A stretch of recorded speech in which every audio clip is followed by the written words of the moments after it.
People, deluded. Good morning, and I hope you're all doing well and safe. I hope you're all here. I see you all in the comments. We're going to get there.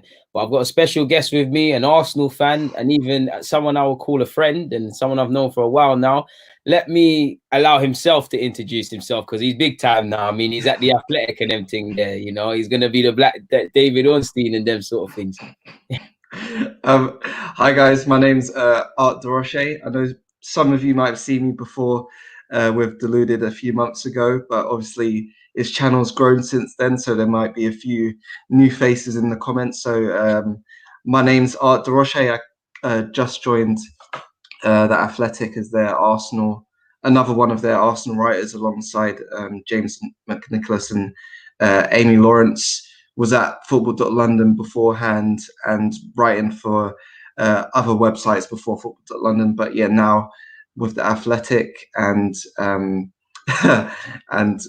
here with DG. Right, you're one thing I've always admired about yourself. You're very humble, man. Look how you tried to play it down. You're doing big things, man. There's no way my subscribers don't know you because when you was at your previous role, we all saw your game by game, minutes by minutes. We all waited for your alerts. We all waited for your injury news on players, man. It's nice seeing what you're doing, man. How's it feel being at the Athletic though? Before we get into Arsenal, I find it intriguing, man. Yeah, thanks for that. I think obviously I've been there for just over a week now and still kind of getting used to the new workflow. I guess if you saw my timeline, my Twitter timeline when I was at Football.London, it was a lot fuller, like with the loan reports and stuff like that, injury news and stuff like Madness, that. man. And now it's a bit more spaced out in terms of time to work on pieces, which still getting used to, but I'm sure I'll get used to it in time. And yeah, You say that's better. um, I'm not sure yet. Obviously, I don't want to like down talk to Football.London because like what I did there was kind of the grounding for what I'm doing Foundation. now. Yeah, and I think what I learned there was really important in terms of just constantly having ideas and stuff like that. But yeah, here I think maybe there's just more time to research stuff for your pieces and stuff like that. But yeah, it's been it's been all right so far. And like I said, when you start doing up all the Ornstein stuff and you're getting that information, I need some leaks, my guy. I need some leaks. Oh man, it's lovely to hear you making progress because I mean, we was both at Kick It Out together. We've both got ambitions for football, and it's lovely to see both of us and making it a reality. And yourself, you're doing big things, man. And like I said, when you start being cool with them footballers, you know who to give that info to, my dude. But yeah, man. Let's get into it. Before I begin, people, make sure you smash the like button. I appreciate all the love we're getting. It's very early in the morning, and I'm seeing a lot of usual faces. I'm seeing a lot of new people, so it means a lot. A lot of you are saying you haven't had breakfast in the comments. Please go and get something to eat. Please go and get refreshed. I don't need anything happening to you guys, man. But Art, man, what have you made of Arsenal so far this season? Generally, it's been a long season, but a short season so far. Yeah, it seems like so much has happened already, even though it's only been about 6 weeks of the season. I think overall, I think there's still obviously improvements to be made in terms of the way Arsenal play on the whole. But I do think when you look at the season in balance, I don't think it's been a terrible season by any stretch. I think, of course, after the Leicester result the other day, the reaction was kind of mad on social media. But I think you're right, bro. I think the way that that might have been a little bit of an overreaction because when you take the whole season in balance, you look at the way Manchester City have started, you look at the way Liverpool have started as well. They haven't started that well. No one's been perfect.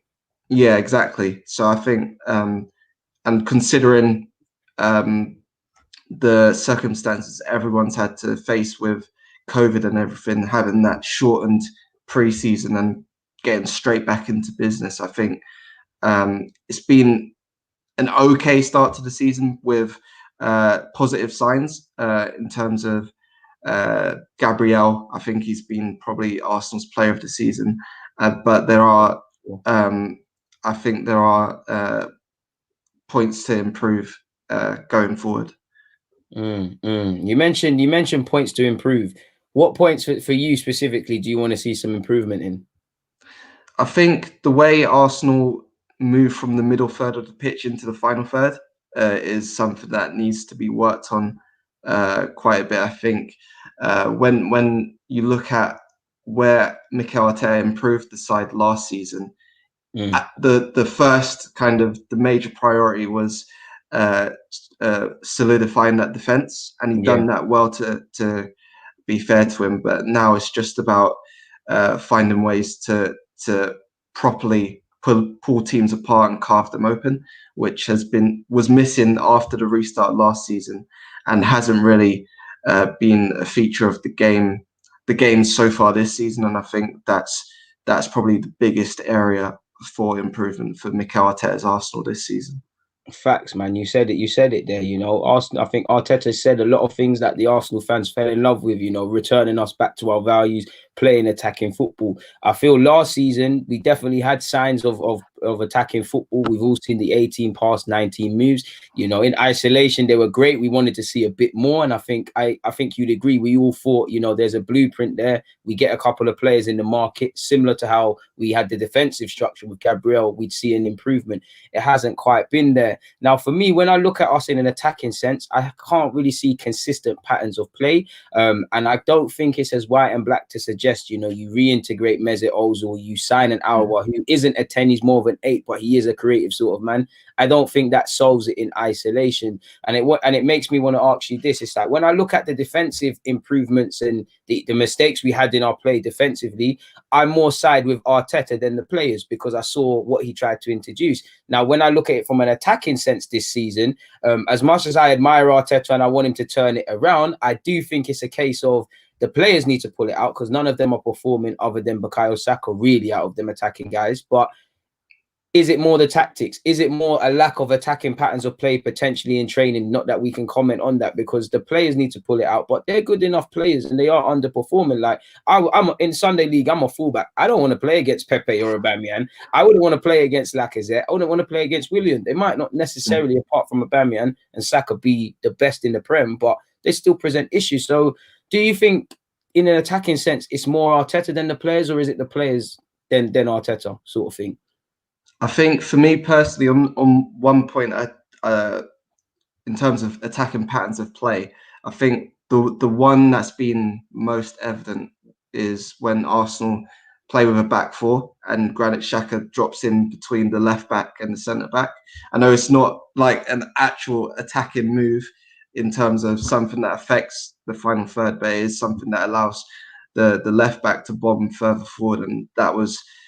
We could see that against Leicester again, but it was something that was even more prevalent last season when Bukayo Saka was playing left back, and then that allowed Aubameyang to drift further infield. So that's something that gave me encouragement in terms of the attacking patterns of play. But of course, against Leicester, Aubameyang was played on the right, which I don't think has ever worked since he's joined Arsenal. I think he's much better on the left or through the middle.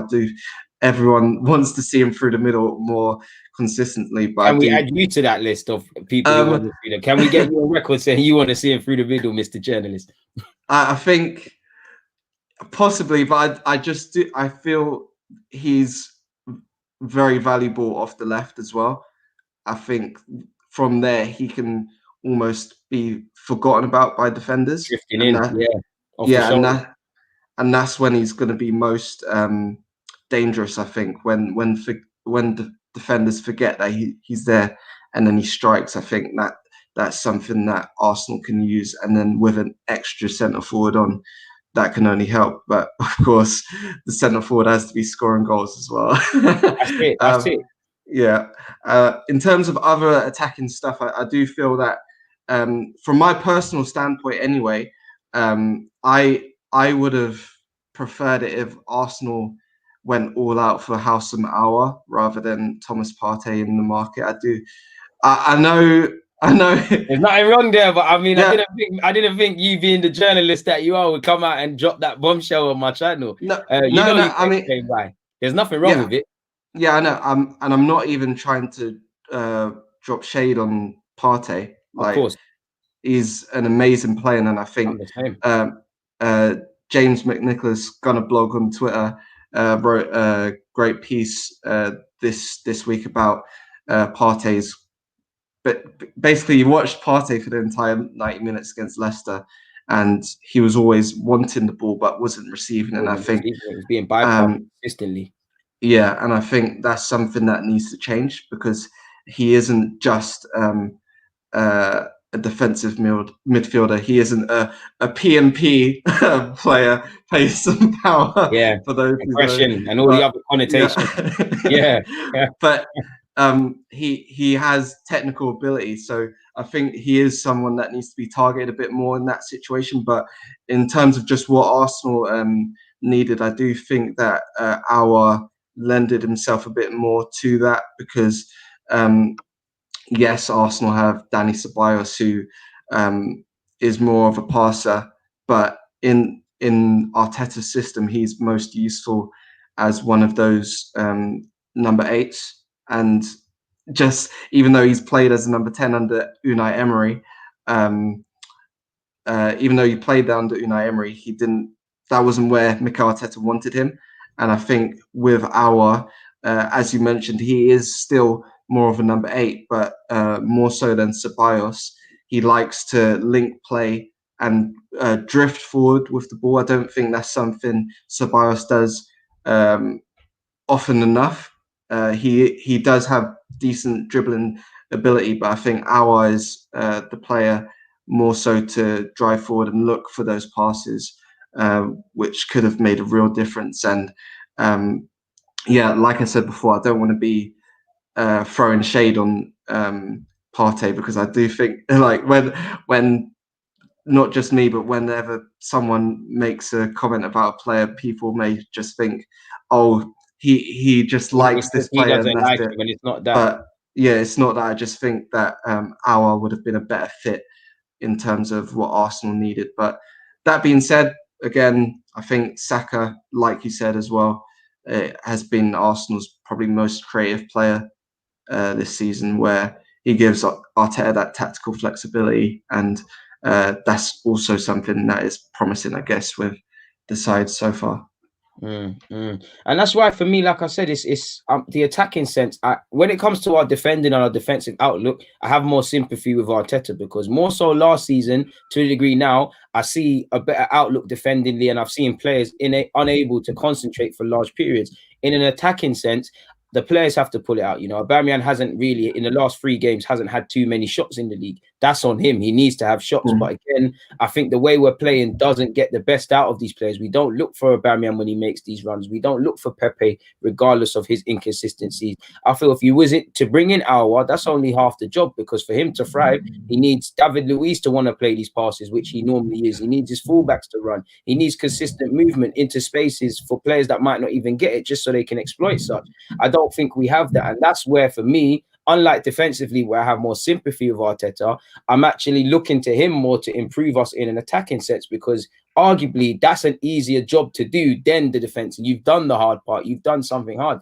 In relation to Partey, I feel Partey was equally as needed. We needed 2 central midfielders in the market. We've got him. You know, like you said, he's not just a PMP midfielder with all the connotations someone like him gets. You know, him and Aouar would have been perfect. The problem is, you know, Partey, while he's got significantly better ball playing ability than people give him credit for, and I can understand why he's frustrated, I don't think he's a creative man like that. And do you feel Arsenal, specifically Arteta's reliance on Xhaka, could potentially cripple the team? Because I don't think Xhaka is a bad player. We both know he's one of these players that you either love him, you hate him, or whatever. You know, he's central to our play. He's always on the left. Earlier, you spoke about how he drifts. You know, statistically, it shows that no Xhaka, literally, we don't have any fun. When he has the time to play these passes, he's one of the best midfielders in the world. under a press, and when you hear Brendan Rodgers speak about it, when pressed, he's probably one of the worst. You press Xhaka, you have an issue. You saw it, you know, Partey's still adjusting, but they didn't want to play it to Partey. They're always going sideways. I think our team don't skip out players as well. Like if a centre-half's got it and the right-back's made the run, don't give it to the right-back. Can we play it to the winger and wait for the overlap? So I'm not too sure. Do you think our over-reliance on Xhaka kind of harms the team or harms us in midfield? Because obviously you lose the midfield battle, your attackers can't really get in the game. They have to drop deep. Yeah, I think there's so many benefits that Xhaka being in the sides gives Arsenal, but then again, that reliance, similar to the way Arsenal rely on Aubameyang in the final third, I think having just that one plan A and not a plan B can hurt the side, because what's going to happen if Xhaka gets injured, and what's the plan then? Yeah, even Partey. But on Partey, I think for me anyway, because the way Arteta set up against Leicester, it was Xhaka on the left, Partey in the middle, and Ceballos on the right. I kind of want to see what Partey can do on the right-hand side of a midfield three, where he's got a bit more license to move forward. I think bit more in his natural role. Yeah. So I think Ceballos can do a job as a central midfielder, but I think Xhaka would probably be the best fit in terms of allowing Ceballos and Partey to just roam a bit more. Of course, that then leaves Xhaka a bit very exposed, which happened under Emery. Yeah, and I think that's where just figuring out what is the best kind of jigsaw in that midfield is probably what. Yeah, I think I know Elneny probably gets a lot of stick, but I do think that he isn't a viable option. I think earlier on in the season he did not outstanding. I don't think anyone would say he was spectacular, but next to Xhaka, he did a decent job, kind of mirroring what he does on the left, on the right-hand side, where he was quite influential in terms of the build-up play from the goalkeeper. Then he gets involved, pushing it out to the right back, and then that goal where it's the right back over to Aubameyang kind of thing. And then also he's got the stamina to help the press when Arsenal press high. So I don't think Elneny should be a player that's disrespected, even though he isn't probably the quality of player that most would like in that midfield. I do think that there is a role for him, even if it is as a squad player. In terms of just if it's the over-reliance on Xhaka, I do think having a plan B would help much more than just relying on him, because as well, when you look at the side as a whole, they've been quite left-centric. We've discussed reasons, right-hand centric. We don't have a right-hand side. Yeah, and we even discussed that last time we talked back in like March, and I think crazy, isn't it? Yeah, I think to be honest, the way he's managed Pepe so far this season, I think he's done well up to a point. I think obviously Willian hasn't impressed that much. Let me ask you this, because you mentioned Pepe, yeah. I get Pepe for me hasn't necessarily taken his chances, but while I agree with what I just said, at the same time, it's difficult when you're not really, you're getting a 20 minutes, you're playing in the League Cup, you're suddenly thrown in against Man City or whoever and expected to perform. I think, like you said, I think Willian's been underwhelming. He started well against Fulham, but at least Willian's got to get a run of games, and Willian strikes me as a player in the same way that Xhaka, not to make Xhaka a scapegoat or anything. I'm not going to say their performance doesn't affect where they stand in the team and if they're playing or not, but I think they're going to play significant football. In hindsight, I actually feel Willian was a defensive signing purely because of what he gives us going backwards. do you feel it's a bit bewildering when you see what's happening with Pepe and then Willian playing and stuff like that? Because I have been finding the man management a bit dodgy without knowing everything going on. I have found a bit of square pegs in round holes as well. Like we went 4-4-2 in Europa League. I thought, okay, Eddie's playing up front. It's like he's playing left wing. You know, Willian false nine. I see why he does that. You know, if I had a squad like Man City or I came from Man City, I would do little things like that. You know, Eddie, he's probably looking at Eddie to a degree as his Gab Jesus or Willian as his Sterling playing as a false nine. But I think he understands that our squad isn't levels. And I just feel, do you feel he knows his best 11? And I asked you two questions there. So I guess let me reiterate, you know, what do you feel of what he's doing with Pepe and Willian? And yeah, man. And what do you feel about the other thing, man? Yeah, so with Pepe and Willian, I think with Willian, where he may be favoured to start is, like you mentioned, the defensive side of the game. That was something that was evident straight away on his debut. He was tracking back to help Hector Bellerin when I think it was Kamara was making those runs, like in the channel between Bellerin and Holding on the day, which is going to be very important in any game in the Premier League. As well as that, I think Willian drifts quite a lot when he's playing into those number 10 positions where, of course, there's no Mesut Ozil now, and Arsenal are going to need a player to link between the number 8s and the forward players. So finally get the framework and no 10. So yeah, I think that's where probably Willian helps Arteta a bit more. But then with the way he's managed Pepe, I think earlier on in the season it worked well because with Pepe on the bench, he was kind of starving for minutes, like starving for starts. So he couldn't buy a start in the Premier League. And then whenever he got a chance to come on the pitch, it was kind of like, I know Arteta mentioned it in the context of Nketiah coming on against West Ham. He said it was like a mission. Every substitute has a mission when they come on. And I think Pepe kind of embodied that more than any other player. Against Sheffield United, for instance, when he came on, he was arguably he was the man that won Arsenal the match on that day. And I think it was just a matter of time for him to come into the starting 11. That being said, I just think when he comes in against Manchester City, it is going to be a tough ask, and especially after the international break, where you lose all that momentum that was built in those games against Fulham, Leicester, Liverpool, and West Ham, and Sheffield United, of course. In terms of the other question, I'm trying to remember what it was. Sorry. I wrote it down so I didn't forget. Does he know his best 11? Obviously, because everybody's play. I like in isolation. I like the fact of sometimes he's given a certain specific pressing role. Like we've seen that with Lacazette in a couple big games last season. I don't mind the use of Aubameyang on the flanks, or in isolation, a couple of players playing in different roles. But I must admit, you know, I would have. It's difficult to know your best 11, but I would have liked to have seen or would have expected to see a bit more stability with a couple of names. Do you think he knows his best 11? I think he does when he's playing the 3-4-3. I think that 11 is quite set. When you move to the 4 at the back, that's when I think it gets a bit fuzzy, which is understandable because Arsenal haven't played a 4 at the back consistently since the return of football. And with that, I think the next couple of weeks is going to be quite important because obviously, like we saw on the weekend, David Luiz got that injury, still being assessed.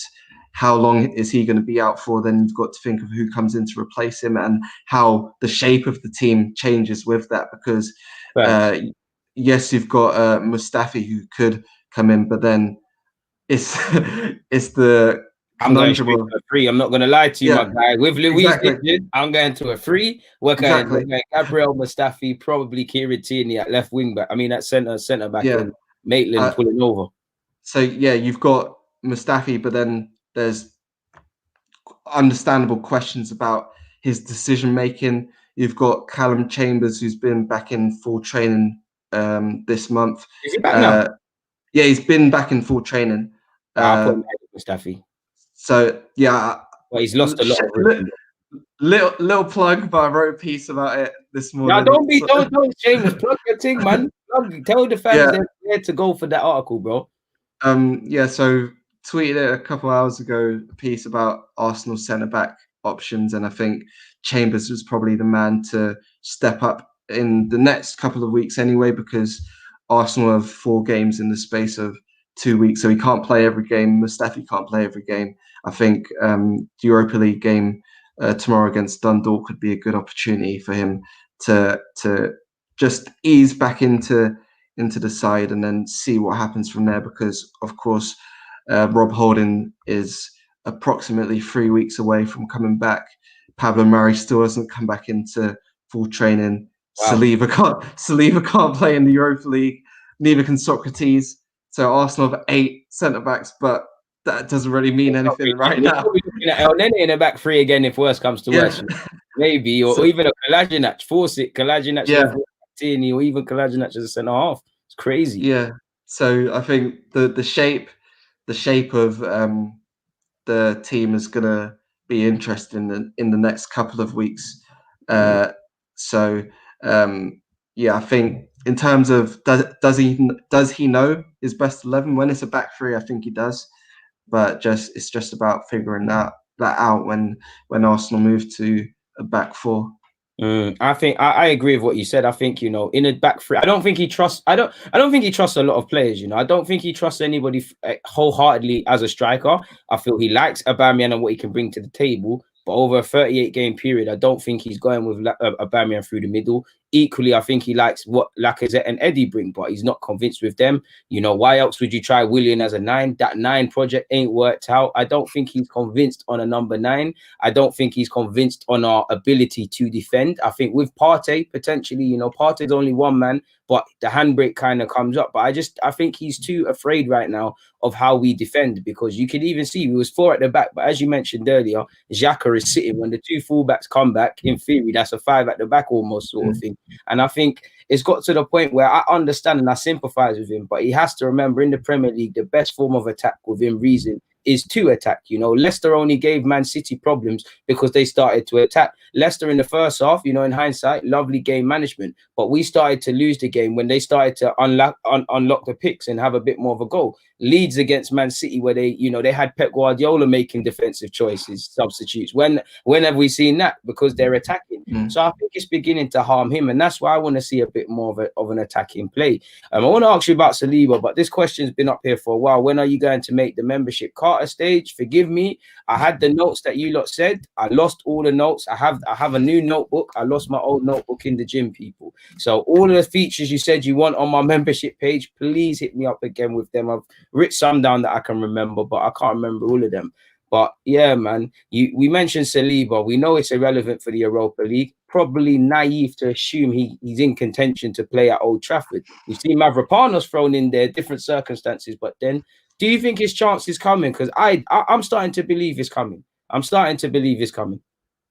think, like you said, it's probably a bit naive to expect him to just be thrown in at Old Trafford, like Mavropanos was, but that was under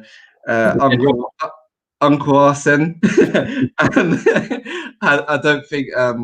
I don't think, especially with the way Mikel Arteta has spoken about Saliba's situation so far this season, he's put a heavy emphasis on wanting him to have the best transition year possible, which he wasn't able to get last season at San Etienne because of the injuries he got, as well as COVID affecting everything. So I think I don't think it's likely that he'd just start at Old Trafford, and then you've got Aston Villa next. I think the way that they've started the season probably would it be a bit unlikely for him to start against them as well, just because of the threat that they carry with Jack Grealish, one of the best creative midfielders in the Premier League since Villa got promoted last season, I think. And I think if his chance is to come, I think it'd be more likely to be after the November international break, when the Christmas period comes and there's a lot more football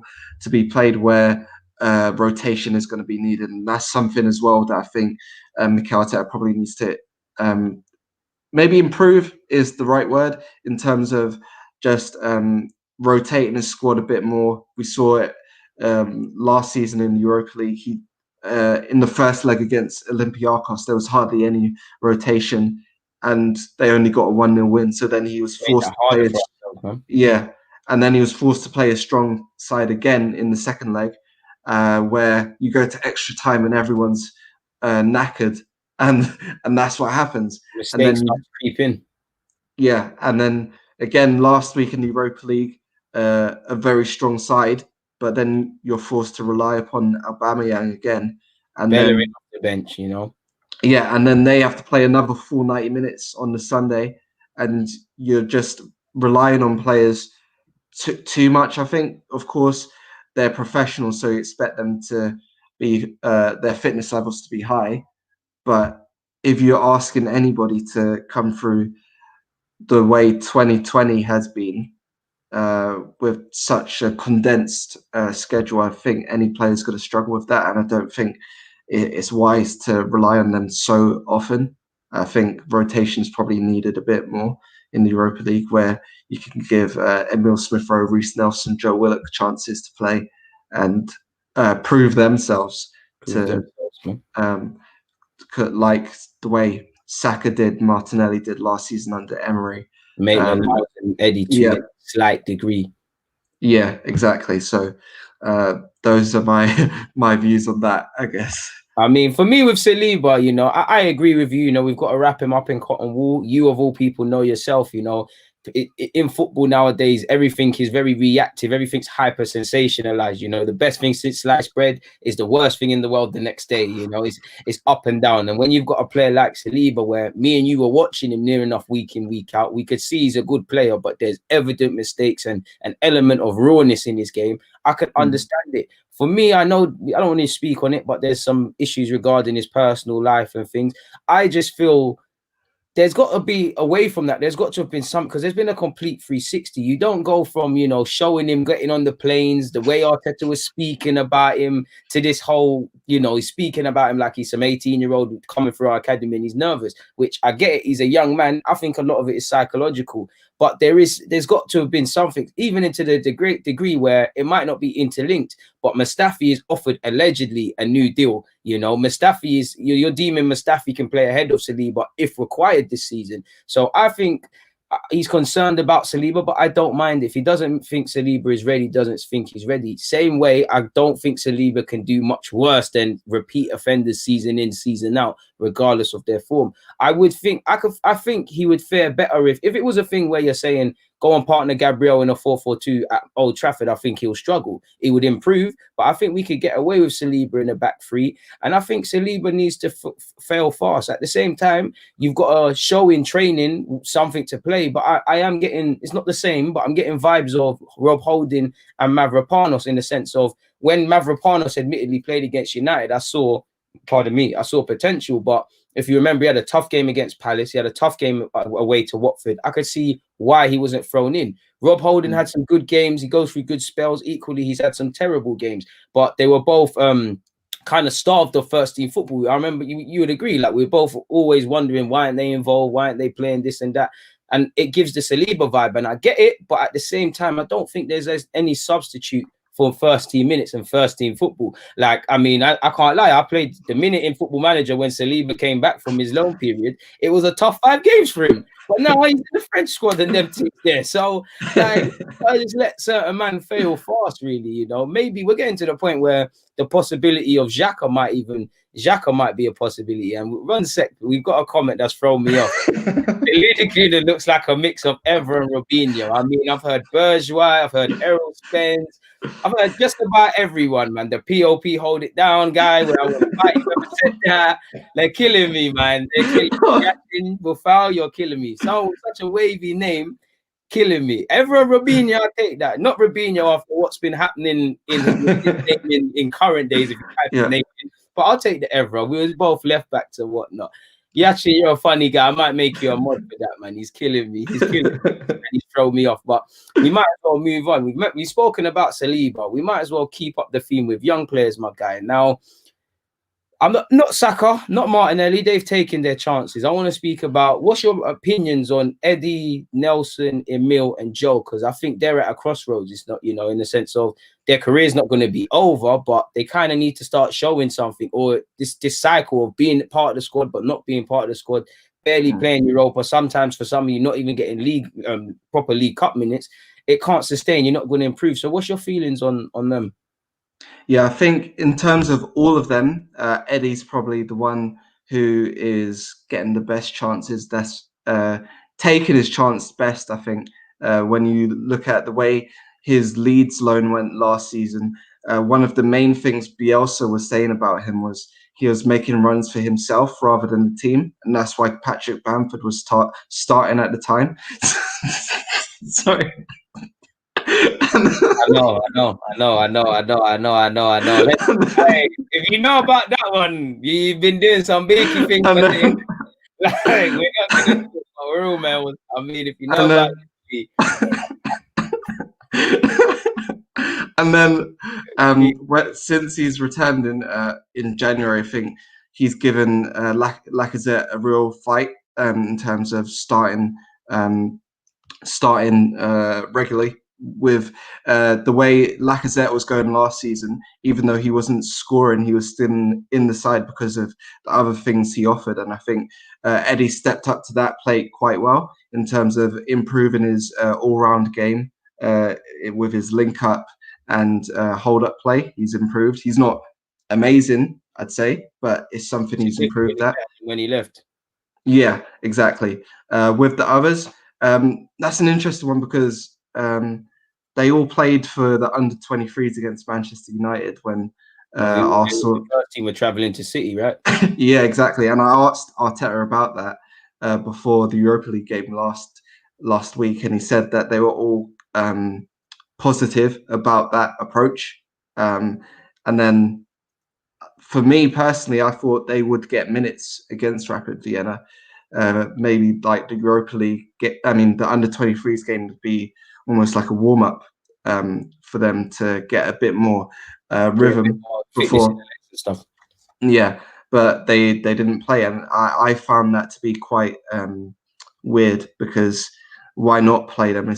Maybe because it was the opening game and he wanted 3 points straight away, which he got. So if that was the approach, you can't really argue with it.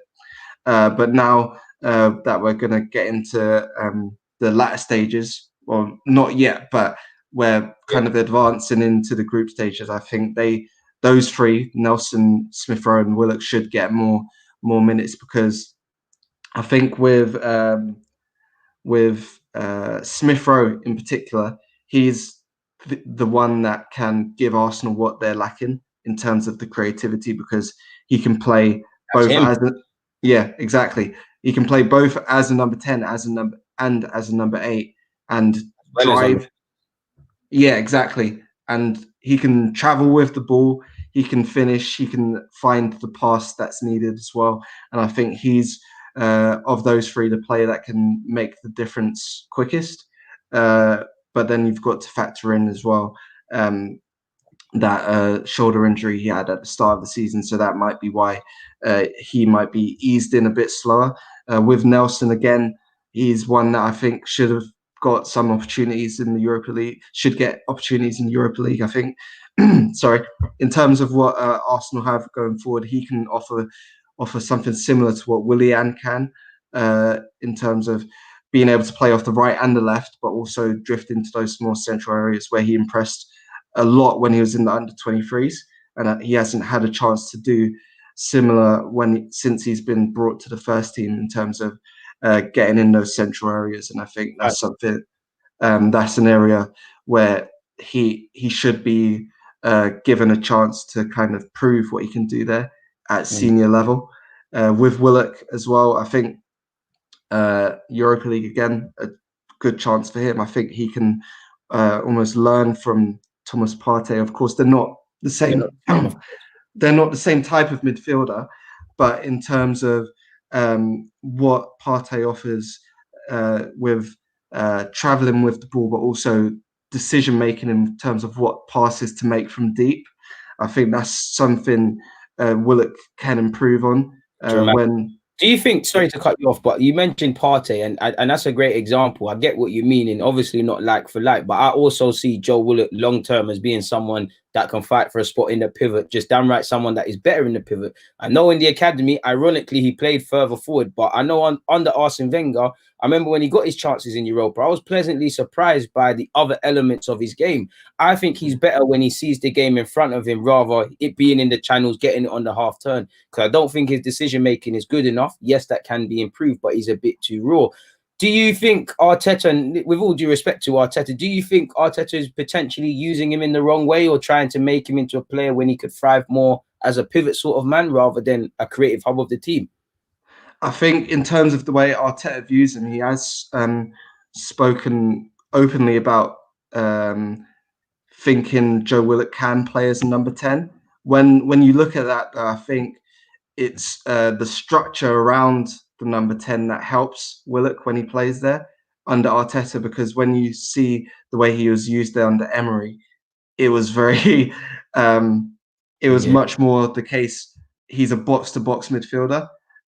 When he played as a number 10 under Arteta, the way the kind of structure was set up was the number 10 would just hover in that space, and then the defenders and the deeper midfielders would drop to suck in the opposition forwards to give him that space to then get the ball, turn and run and make something happen, which was what happened against Bournemouth for Bukayo Saka's goal.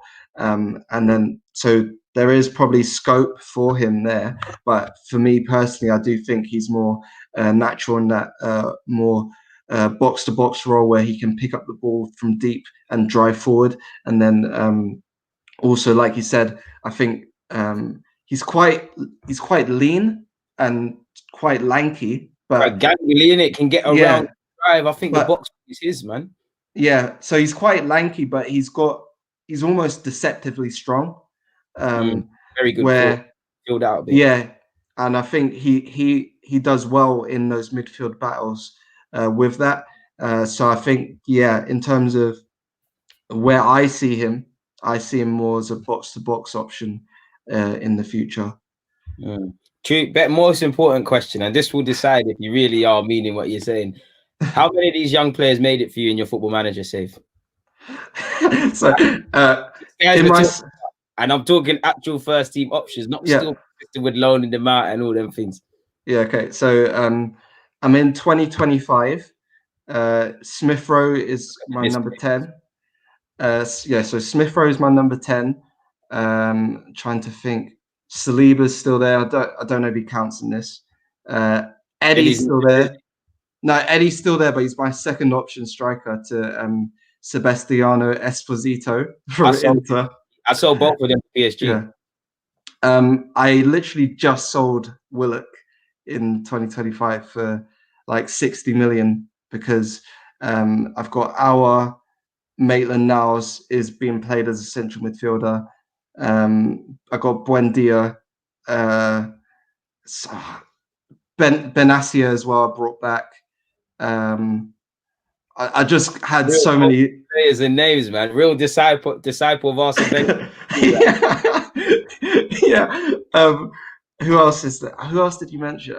Nelson. I still got Nelson and Saka. Cool. Yeah. Martinelli. Still got Martinelli. Trying to think who else. I think that's all of them, you know. Yeah. I've got Serjan, Catalan Serjan. I sold him. I think he's not like a starter. He's just someone I bring in for Europa League games and stuff like that because he's a decent option. But yeah. Did Miguel Aziz make it? No, unfortunately not. Yeah, you didn't even give it a try. He's still on my, to be fair. He's part of my team. I've still got him at the club, but his loan spells didn't go well, so his potential didn't climb as much as I wanted it to. So it was quite unfortunate for him. I'd say only players I really count as first teamers in my team. Nelson's a genuine option in my football manager save, and so is Smith Rowe. No, Saka and Nelson. Sorry, Smith Rowe's part of the squad. He's played 20 games and hasn't got a goal and assist. I can't lie, he's probably going to get sold. Eddie went 50 million to PSG. I think Joe Willock went to Celta Vigo in my save. He asked for first team football, and for me, I'm on this Jose stuff. The minute you do that thing where the dressing room is talking to me, you are being alienated. You're never playing for my football club again. I fully did that with them. But in real life, I think it's a difficult one because I like what Eddie's brought to the table. You know, he's pressed. I actually think he looks a better player than the one that went to Leeds. He looks stronger. You know, he's got more appreciation of other things. I think he's developing his game. I just don't think currently what he offers without scoring isn't of the level. And to be fair, I know it's difficult and it's very hard, but he hasn't exactly been prolific. Now, he hasn't had real minutes to be prolific, but the small chances he's had, he's snatched at them. I feel the one in most danger, but probably not, is Joe Willock, because, forgive me if I'm wrong, contracted until 2023. Out of all of them, he's probably not in terms of talent, but he's the one you're kind of looking at. You know, if we get in a midfielder or two, it's probably a bit difficult for you to get game time. So he needs to do what he needs to do. I think for Smith Rowe, it's two things for me. You've got to stay fit. He's had a real hard time with injuries, going back to his Leipzig loan. He stayed somewhat fit at Huddersfield. He's shown it. And I think it's psychological with him. I think he needs to believe he's made at this level. He needs to, because the Everton game where, you know, he looked better in the second half, he looked like psychologically he was struggling to deal with it. I don't know if it was the fans, the fact of, oh, I'm playing with people that I grew up watching and that. So I think psychologically, that's that, and staying clear of injuries is all that lad needs to do, man. And he's the one, him and Nelson, I really want them to make it here to some degree, man. I don't really care if guys are going to be first team regulars or, you know, rotation options. The Haaland FC just has to continue for me, man. It just really has to, man. Really. We ain't spoken about Aubameyang and Lacazette. Let's speak about Lacazette first. What's your feelings on Lacazette? Would you give him a new deal? And I know a lot of fans are getting on his back after what happened last game, but we need to remember he's got 3 goals. Yeah, I think. Well, he should have 4. I think we should remember that. He had a last game. Let's be honest. Yeah, I think no. Even with the corner, the goal straight away. That he spent more time moaning and fun. But anyway, yeah. In terms of my view on Lacazette, I think with the contract, I think it's a decision that should have been made this summer. Do you think it's been made already? I'm not sure. Speaking honestly, I don't know. One's team, one's there. But I think the way when you look at when Sanlehi was still at the club, one of the things he spoke about was players not getting into their final year of contract and making a decision on them early. And so far that's just been talk. We haven't really seen that being backed up. And I think Lacazette probably would have been the one to show that they meant business, whichever decision they made. Lacazette and Arteta have spoken about him being happy at the club. So you can understand in terms of the way the club is going, recruitment-wise as well, with Arteta bringing in Willian and offering the extension to Aubameyang, wanting more experienced players. You can understand if they decide to keep him. But when you look at what Arsenal need, I think it wouldn't be a surprise if they were to let him go without offering him a new deal, because when you look at the squad at the minute, the big thing that's missing is, yes, creativity, but also goals. And I think when you look at Lacazette, the year he's had, going back to last July. Tough last year. Yeah. When he suffered that ankle injury against Lyon, and then that recurred against Tottenham. And I don't think many people take that into consideration when looking at it. He had an injury knock. Yeah, exactly. So it hasn't been easy for him, and I do think what he's brought aside from goals has been valuable, and also pushed Eddie to improve his game, to fight for the place in the team. But again, it's goals which are going to matter, and I think if Arsenal decide to cash in and look for another option, you can't really argue with that. But then again, this season he has started relatively well, not outstanding. He's scored goals, which is the most important thing. Obviously, he should have scored again against Leicester, but I think he gets over criticised on socials. He's one of those players, man.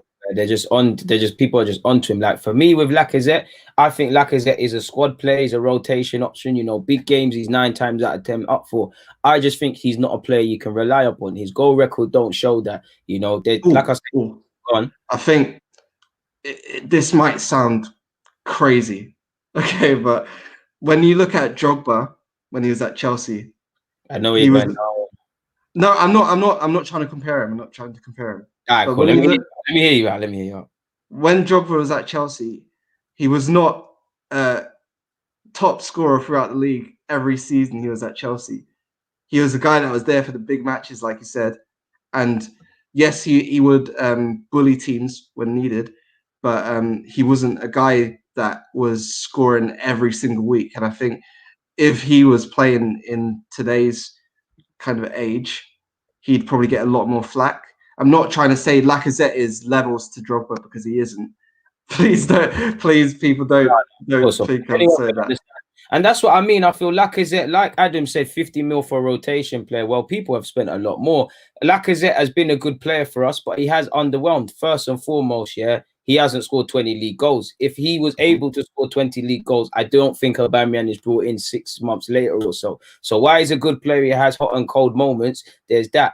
We probably are going to take a loss on Lacazette if we are cashing him. You're going to get 35, 40 million. There is the case to let him run down this deal, but it'd be 30, 31 still with offering. I feel Lacazette has declined a bit. He's lost a bit of a pace, but I do think he's a decent option in the team. You know, I think, you know, for me, every day of the week, it's Aubameyang through the middle, but equally, there's some games for Aubameyang on the left, Lacazette off the bench when he saved us. I think he can be used in the squad. And I think when you look at most teams, plan B strikers are a rarity now. You know, look at Giroud. People might not rate Giroud and whatnot, but look how he kind of carried Chelsea to a degree. You know, United, they wouldn't have brought in Igalo. Fair enough, he's not hit the world alike, but he's had some strength. Teams are recognizing you need a plan B. Spurs have brought in that Brazilian lad, and Bell can technically play through the middle, even though he said I want to play on the right. So I think Lacazette is, for me, is welcome to stay, provided the finances are not a bit too mad and he can play in the squad. Equally, I wouldn't mind Lacazette being sold, Aubameyang through the middle, and maybe even bringing in a goal-scoring winger or someone like that. I know there's Martinelli, and people will say there's Saka and Martinelli and all of these sort of things. And it brings me, well, let me answer this question. To be fair, Lacazette doesn't have Kevin De Bruyne behind him. I hear that. He doesn't. But at the same time, he's not shown that he can be a 20 league goal man. You know, he's not shown that he's a consistent goal scorer. He has periods. You know, I think he was unlucky to lose his spot. It's a bit of a bewildering one for Arteta when he came out the side. Like, I'm sure he didn't play him in one Prem game. He rested him for the Europa, and then he was on the bench again in a big game. So unless there was an injury there, I don't really get it. You know, Lacazette's, for me, he's probably been a 4 or 5 out of 10 player for Arsenal in that. Let me say 5, because he has pulled us through. He has had some good moments. He has been part of the FA Cup, but you know, it hasn't been the Lacazette we thought we was getting. And he has had injuries since he signed for us, but they've contributed to regressing. Speaking of that, you know, Aubameyang now, the main man, you know, he ain't scored in 5 or so games. I keep saying he'll get back to it, but every time he doesn't, it's an elephant in the room we have to address. What do you feel about his lack of goals, and what is it down to, if anything? Because apparently he had a knock. We all saw him pop a tablet in the game, so I don't know what's going on there. Yeah, I think like you, I was we were just waiting for that goal, and I think I was looking through it during the international break.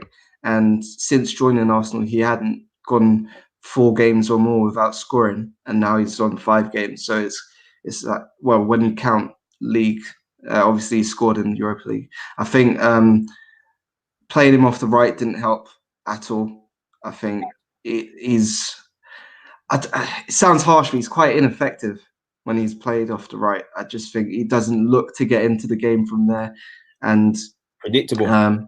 Yeah, very. He just looks to get in behind, and when David Luiz is focusing more of his play out to the left, it doesn't work. In terms of other stuff, I think when you look at the games before the international break and the Manchester City game, he had chances against Sheffield United. He was actively looking to get central with Kieran Tierney crossing the ball to it. I think Tierney in that game made over 10 crosses or something like that. Lacazette should have gave him 2 assists minimum in that. Yeah, and so I think there is times where he's actively trying, and of course he had that chance against Manchester City just before half-time where Ederson saved it, where I think we all think, well, I thought he should have scored. But again, the pace of the game, you can't really judge that.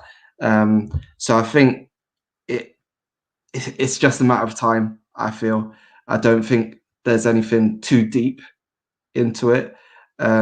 He's a guy that's been incredibly reliable since he joined the club, and I think, I think it will just continue. I don't think there's any real reason to worry with him. I just think it's one of those spells he's going through. He scored in the Europa League, and hopefully he can get back scoring in the Premier League because yes, Arsenal have relied upon him, but in this kind of spell as well, it showed how important it is for other people to be scoring goals other than just him. One central guy. Everyone needs to pull their weight in all senses, whether that's creating, whether that's defending, whether that's putting the ball in the back of the net. Fact. Yeah, exactly. Fact. So I think when he goes through these spells, it just highlights how much of a team effort it needs to be rather than just relying on him. And it speaks volumes that, someone not scoring for 5 games, it's the end of the world. It's crazy. Subi said here, and, why I agree with you, Subi, forgive me for mispronunciations, I'm not Eddie Nketiah's biggest fan, but I'm also not his biggest critic. I don't mind him in the squad. To be fair to Eddie, I'm not saying he's going to go off and be like Serge Gnabry. I'm just simply saying football is a funny old game of opinions. Gnabry couldn't play for West Brom. He's playing for Bayern Munich. Harry Kane couldn't get a game at many clubs. Harry Kane was at Spurs on their doorstep. Only one manager took a chance on him, really. I think Shearer and Poch. Well, that's 2. And he got his chance. Football is a funny old game of opinions. I'm not saying Eddie's going to be like Gnabry, but just because he can't start for one doesn't mean he doesn't start for the other, man. And I'm sure if we went over the Premier League now, there'll be many players that people would say such about. So to be fair to Eddie, it's just football is a funny old game of opinions, and it all depends on what Bielsa and Arteta wanted from their men and whatnot, man. It's as simple as that. Kieran said they targeted Xhaka. Yeah, they did target Xhaka, man. I mean, if you're playing Arsenal, you soak up the pressure, 2 banks of 4, they'll have chances, but, as long as it's 1-0 minimum, 0-0, you have an opportunity. If you press Xhaka, you harm them offensively because, Ceballos was out of the game, ineffective. Partey, I don't know what he's done to these players already, but they didn't want to pass him the ball. So, our attackers were just on holiday. Tierney and Saka are the only ones with Gabriel that looked really up for this and up to play and whatnot. Pardon me. So it's a funny old one, man. What are you hopeful of getting top 4 or what, man? For me, before the season started, I said I expect Arsenal to get Europa League, and I think I'm going to stick with that. I don't feel that they have what it takes to be consistent enough over the course of 38 games to warrant a top 4 place, but I do feel that the Europa League can offer a decent chance. But again, with that, it has to be managed right because Arteta can't just play the same starting 11 he did against Rapid Vienna every game in the Europa League group stages, because players are going to get tired for Premier League games, but then also that's just going to affect them further down the line in the season. So I think managing this part of the season is going to be very important. But yeah, like I said, I don't feel that Arsenal will break into the top 4 this season, but possibly get Champions League football through the Europa League. Neither do I, but for me, the minimum I want to see is more of a sustained fight, more like we're pulling in the right direction, just more of a fight for the top four. Like, it'll still be disappointing, but we miss out by a point. We improve in these top six clashes. I won't really complain, but if we don't do that, we don't have a leg to stand on. And for me, it's disappointing. Yeah, we beat Leicester and Liverpool in the cup, but I'd prefer to have beat them in the league. A victory is a victory, but I just feel we've shot ourselves in the foot. I feel we can talk about Arteta's tactics in those games, and it holds weight. We can talk about the players, but I just feel when you look at us, we've lost ourselves those games more than Liverpool, City in particular's quality. Rather than Leicester. With Senji's Under and Vardy, I know that they scored, but they didn't have to really show their quality. We're either presenting teams with cheap opportunities and they're exploiting it, or the way we're starting is kind of costing us. And we've got a huge game, in my opinion, against Manchester United on the weekend. Again, fourth chance against a top six side. It's all about the performance. We ain't won there since 2006. So I guess to kind of close up this video, what are you saying for that game? I know we've got Europa League. I know it's a long way ahead, but right now on this Wednesday, how do you feel going into that? It's weird because with these games, I think they're quite similar. Against Manchester United anyway, they're obviously not in terms of rivalries as big as Tottenham, but I feel they're quite similar in the way that fans approach them because of the hatred between the two clubs.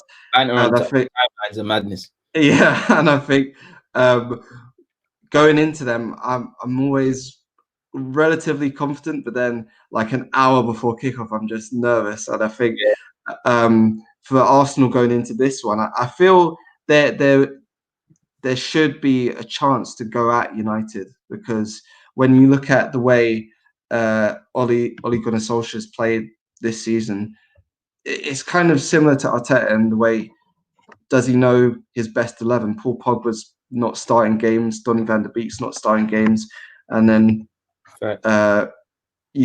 it's like he's also playing the game where he's trying to figure his team out. You've also got to look at the fact that Tottenham put 6 past them, so why can't Arsenal? Probably won't put 6 past them, but why can't Arsenal attack them at least? Just go at them with everything, even if that means changing back to a back three, because that might suit the game a bit more, for you to be a bit more fluid in your movements, with maybe Maitland-Niles or Saka as the left wing back to kind of help Aubameyang and Tierney link up.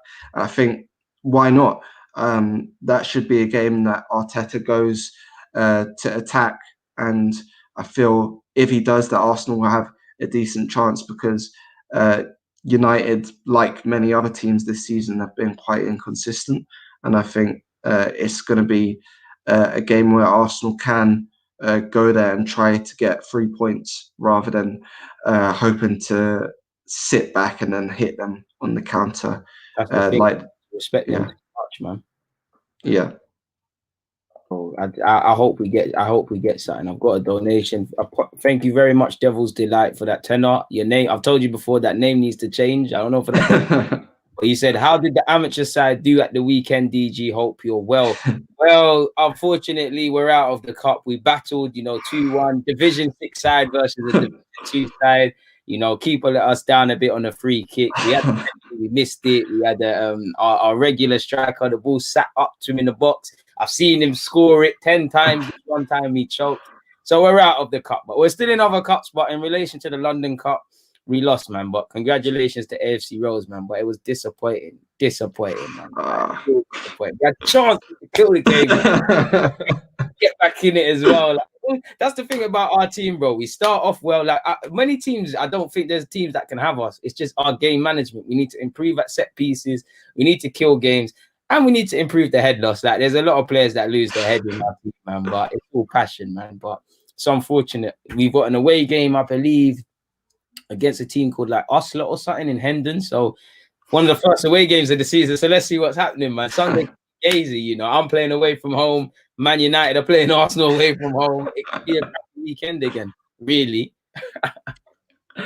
Oh, man. Let's see if there's any questions here before I let you go. Anyone got any questions? You got? I saw a lot of talk about Ainsley playing centre mid, and I just wanted I wanted to say that's something I'm 100% for. He I plays think, right back for me on FM though. I'm not gonna cap. He's had his little role, but he's a fullback thing. I saw Bellerin. yeah, I think if Arteta continues with the three-man midfield, I think in Europa League games that could be where Maitland-Niles could get a chance to prove himself in midfield, where he's done well before under Arsene Wenger, of course, at Southampton, I remember, away, Manchester United, where he was man of the match.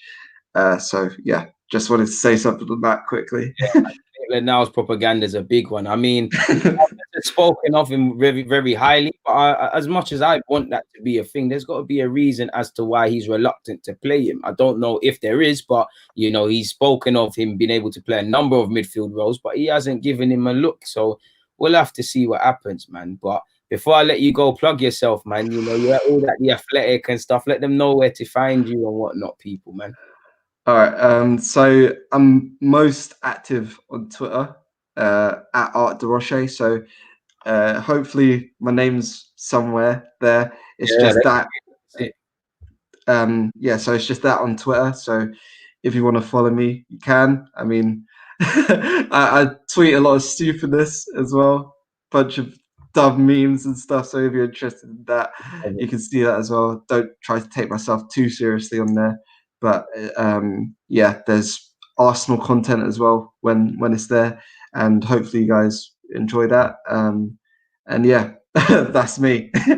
Come on, man. Come on, my guy. It's been brilliant having you here. Hope to have you on here again. Hope to have you on here where we're speaking about more positive stuff in relation to Arsenal, man. But big up yourself for coming through. I appreciate you for giving up your time. Congratulations on your new role at The Athletic. And, you know, we'll all be watching your articles and seeing what you have to say in relation to our team, man. Take care of yourself.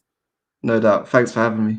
No worries, man. And people, before I go, remember at 12:10, I'll be right back on my channel with Turkish. We'll be speaking similar stuff as to what we've been speaking about here and touching upon some other stuff. But it's been a lovely one, man. Please don't get away without liking the video, without subscribing if you're new here, and the rest of that jazz. And make sure you check out everything else. On that note, we're out, people. Safe.